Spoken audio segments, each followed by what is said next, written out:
Saya duduk Australia. Saya sentiasa dengar kuliah ustaz dari jauh. Adakah sama pahala orang yang dengar kuliah dekat masjid? Jawabnya sama dan tidak sama. Apa benda maksudnya? Kita duduk di rumah dengar kuliah. Kita duduk luar negara dengar kuliah melalui media sosial, betul tak? Dengar kadang dulu pakai kaset, pakai CD. Sekarang dengar pakai YouTube, pakai TikTok, pakai live Facebook dan sebagainya. Ada yang sama, ada yang tidak sama. Apa yang sama? Buah-buah mutiara ilmu sama saja. Faham? Kalau sini orang cerita hadis Sa'ad bin Mu'az tadi, mu dengar di Australia pun Sa'ad bin Mu'az, sama dah ilmu? Sama. Kalau di sini orang dalam masjid sedang mengajar rukun 13 sembahyang, mu dengar di Australia tu tetap benda yang sama. Itu sama. Faham? Kemudian apa lagi yang sama? Orang yang datang di masjid dengar majlis ilmu dapat pahala tak? Pahala dengar ilmu. Dapat pahala. Maka kamu duduk di Australia jauh, 4,000 km dari Malaysia, dapat juga pahala dengar ilmu. Faham?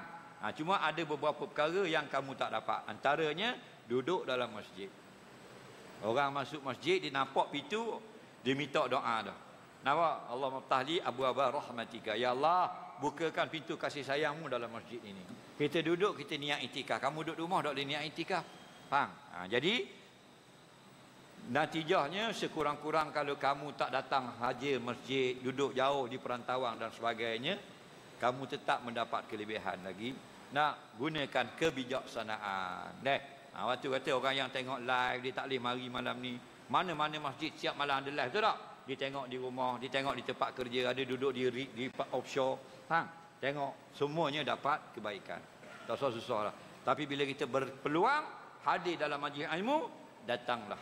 Khairul buq'ati fil ardi masajiduha, sebaik-baik tempat di bumi masjid. Okey, tapi baik pada duduk layam dia lain.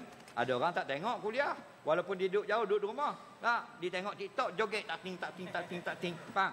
Dia cari dosa. Nah, orang bijak walaupun dia tak boleh datang masjid, dia kena jaga kilang dan sebagainya.